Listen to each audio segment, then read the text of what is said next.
مہمان نوازی انبیاء کے خلق میں سے ایک اعلیٰ خلق ہے۔ اللہ تعالیٰ نے حضرت ابراہیم علیہ السلام کے ذکر میں اس کو یوں بیان فرمایا کہ جب آپ علیہ السلام کے پاس معزز مہمان آئے تو سب سے پہلا کام جو آپ نے کیا وہ یہ تھا، فراغ الی اہلہ فجاء بعجل سمین، یعنی وہ جلدی سے اپنے گھر والوں کی طرف گیا اور ایک موٹا تازہ بھنا ہوا بچڑا لے آیا۔ تو آپ نے مہمانوں سے یہ نہیں پوچھا کہ دور سے آئے ہو یا نزدیک سے آئے ہو، بھوک لگی ہے یا نہیں لگی، کھانا کھاؤ گے یا نہیں کھاؤ گے، بلکہ فوری طور پر گھر کے اندر گئے اور کھانا تیار کروا کر لے آئے۔ تو یہ خلق ہے جو اللہ والوں کا مہمانوں کے ساتھ ہوتا ہے۔ اور ہمارے نبی کریم حضرت محمد مصطفیٰ صلی اللہ علیہ وآلہ وسلم، جن کو اللہ تعالیٰ نے تمام نبیوں کا جامع اور افضل الرسل فرمایا ہے، ان میں تو یہ خلق ایسا قائم تھا کہ جس کی مثال نہیں ملتی۔ اسلام نے بھی مہمان نوازی کو ایک بنیادی وصف اور اعلیٰ خلق کے طور پر پیش کیا ہے۔ دیگر مذاہب عالم کے مقابل مہمان نوازی کی اسلامی تعلیم بھی اپنی تفاصیل کے لحاظ کے ساتھ نہایت اعلیٰ اور عرفہ ہے۔ قرآن شریف میں اجنبی مسافر سے بھی احسان کی تعلیم دی گئی ہے۔ حضرت صلی اللہ علیہ وآلہ وسلم نے بھی اکرام ضیف کا تاکیدی ارشاد فرمایا کہ مہمان کی عزت اور اس کا حقیقی احترام کیا جائے۔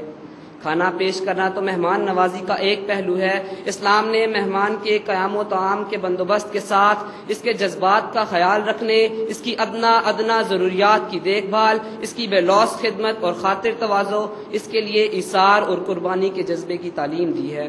نیز خود بھوکا رہ کر مہمان کو سیر کر کے خوش ہونے، نیز بلا تکلف بغیر کسی طمع، صلہ اور ستائش کی تمنا کے مہمان کی ضروریات خوش دلی اور خندہ پیشانی سے پوری کرنے کی طرف توجہ دلائی گئی ہے۔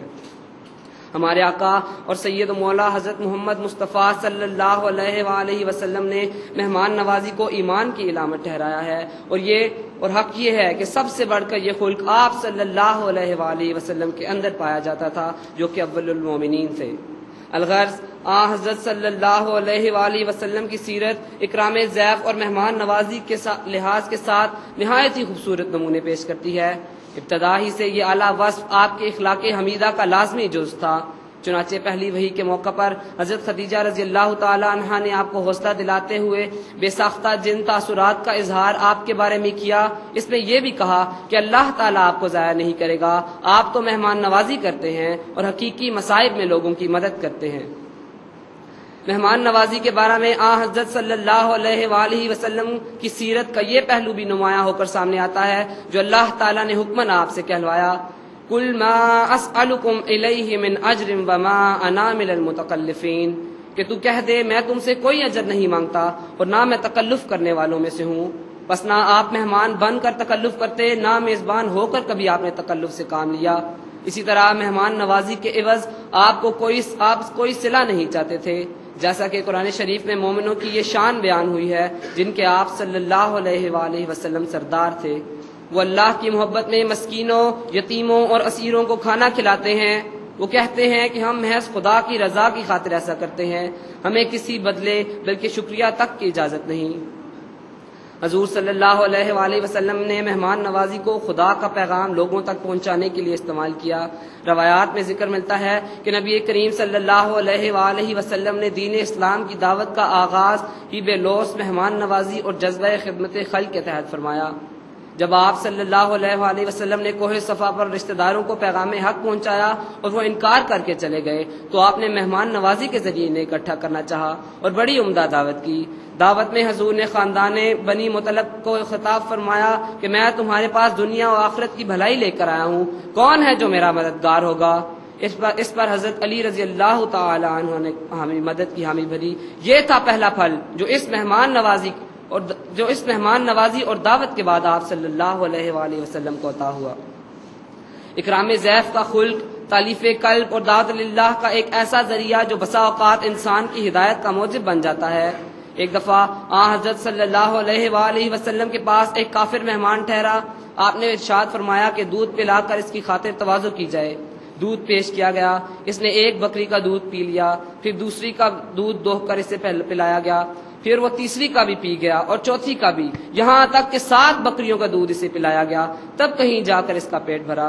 وہ حضرت صلی اللہ علیہ وآلہ وسلم کے اس بے تکلف مہمان نوازی اور حسن سلوک سے اتنا متاثر ہوا کہ اگلے دن اس نے اسلام قبول کر لیا۔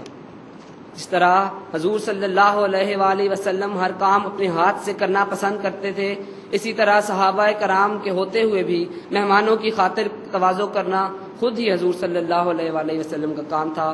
ایک روایت میں آتا ہے کہ فتح خیبر کے موقع پر حضرت پر حبشہ کے مہاجرین حضرت جعفر بن طیار کی سرکردگی میں واپس لوٹے۔ ان میں نجاشی کا بھیجا ہوا ایک وفد بھی تھا۔ حضور صلی اللہ علیہ وآلہ وسلم خود ان لوگوں کی مہمان نوازی کرتے اور خدمت صحیح بجا لاتے۔ آپ صلی اللہ علیہ وآلہ وسلم کے صحابہ نے عرض کیا کہ حضور، ہم خدام جو خدمت کے لیے حاضر ہیں، آپ کیوں تکلیف فرماتے ہیں؟ حضرت صلی اللہ علیہ وآلہ وسلم نے فرمایا، ان لوگوں نے ہمارے صحابہ کی عزت کی تھی، میں پسند کرتا ہوں کہ خود اپنے ہاتھ سے ان کی مہمان نوازی کروں، تا ان کے احسان کا یہی بدلہ ہے۔ ہمارے پیارے نبی صلی اللہ علیہ وآلہ وسلم نے غریبی کو اختیار کیا۔ کوئی شخص عیسائی ہمارے نبی کریم صلی اللہ علیہ وآلہ وسلم کے پاس آیا، حضور نے اس کی بہت تواضع و خاطرداری کی۔ وہ بہت بھوکا تھا، حضور نے اس کو خوب کھانا کھلایا، اس کا پیٹ بھر گیا۔ رات کو اپنی رضائی عنایت فرمائی، جب وہ سو گیا تو اس کو بہت زور سے دست آیا، وہ روک نہ سکا، اس بیچارے کا پیٹ خراب ہو گیا اور رضائی میں ہی کر دیا۔ جب صبح ہوئی تو اس نے سوچا کہ میری حالت کو دیکھ کر کراہت کریں گے، شرم کے مارے وہ نکل کر چلا گیا۔ جب لوگوں نے دیکھا تو حضور صلی اللہ علیہ وآلہ وسلم سے عرض کی کہ جو نصرانی عیسائی تھا وہ رضائی کو خراب کر گیا ہے۔ حضور نے فرمایا کہ مجھے دو تا میں صاف کر دوں۔ لوگوں نے عرض کیا، حضور آپ کیوں تکلیف اٹھاتے ہیں؟ ہم جو حاضر ہیں ہم صاف کر دیتے ہیں۔ حضرت نے فرمایا کہ وہ میرا مہمان تھا، اس لیے میرا ہی کام ہے، اور اٹھ کر پانی منگوایا اور خود ہی صاف کرنے لگے۔ وہ عیسائی جب ایک کوس دور نکل گیا تو اسے یاد آیا کہ اس کے پاس جو سونے کی سلیب تھی وہ چارپائی پر بھول آیا ہوں، اس لیے وہ واپس آیا تو دیکھتا ہے کہ حضور اس کے پاخانہ کو رضائی پر سے خود صاف کر رہے ہیں۔ اس کو ندامت آئی اور کہا کہ اگر میرے پاس یہ ہوتی میں تو کبھی اس کو نہ دھوتا۔ پھر وہ مسلمان ہو گیا۔ حضرت مسیح موعود علیہ السلام فرماتے ہیں، اگر غیر آتا ہے تو ہمارا کیا حق کہ ہم اس سے وہ ادب اور ارادت چاہیں جو مریدوں سے چاہتے ہیں، یہ بھی ان کا ہم احسان سمجھتے ہیں کہ نرمی سے بات کریں۔ پیغمبر خدا حضرت محمد صلی اللہ علیہ وآلہ وسلم نے فرمایا کہ زیارت کرنے والے کا تیرے پر حق ہے، میں سمجھتا ہوں کہ مہمان کو اگر ذرا سا بھی رنج ہو تو معصیت میں داخل ہے۔ ملفوظات جلد نمبر 3 صفحہ 79-80۔ حضرت صلی اللہ علیہ وآلہ وسلم ہمیشہ مہمانوں سے خندہ پیشانی سے پیش آتے تھے اور ان سے ان کی آسانی اور پسند کے بارے میں جاننے کے لیے کوئی آر محسوس نہ کرتے، اور پھر جو مہمان کہے اس پر عمل کرتے تھے۔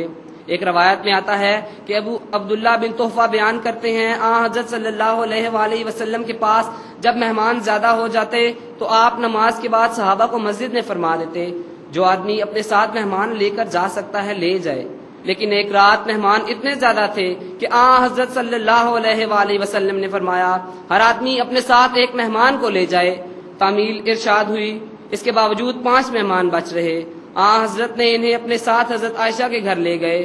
آپ نے حضرت عائشہ سے پوچھا کہ کھانے کو کچھ ہے؟ انہوں نے عرض کی کہ حضور آپ کے روزہ افطار کرنے کے لیے کچھ کھانا تیار ہے۔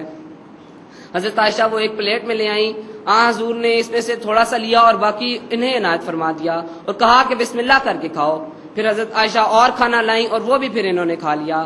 پھر حضرت صلی اللہ علیہ وآلہ وسلم نے حضرت عائشہ سے پوچھا کہ کچھ پینے کو ہے؟ انہوں نے عرض کی کہ حضور تھوڑا سا دودھ آپ کے لیے رکھا تھا۔ آپ صلی اللہ علیہ وسلم نے فرمایا لے آؤ۔ حضرت عائشہ نے وہ دودھ پیش کیا، حضور نے اس میں سے تھوڑا سا پیا، باقی تبرک ہمیں دیکھ کر فرمایا کہ بسم اللہ کر کے پیو۔ ہم نے بھی وہ پی لیا اور ختم کر دیا۔ اس کے بعد حضور صلی اللہ علیہ وسلم نے فرمایا اگر چاہو تو یہیں سو جاؤ اور چاہو تو مسجد چلے چلو۔ جس طرح حضور صلی اللہ علیہ وآلہ وسلم کے صحابہ آپ کی آنکھ کے اشارے تک سے واقف تھے، اسی طرح حضور کو بھی اپنے صحابہ کی ایک ایک ادا معلوم تھی اور وہ چہرہ دیکھ کر بھانپ لیا کرتے تھے۔ ایک روایت میں آتا ہے کہ حضرت ابو ہریرہ بیان کرتے ہیں کہ وہ فاقے کے باوجود حضور صلی اللہ علیہ وآلہ وسلم کی باتیں سننے کی خاطر در رسول پر حاضر رہتے تھے۔ ایک دفعہ بھوک کی حالت میں ایک آیت کے معنی حضرت ابو بکر و عمر رضی اللہ تعالی عنہما سے پوچھے۔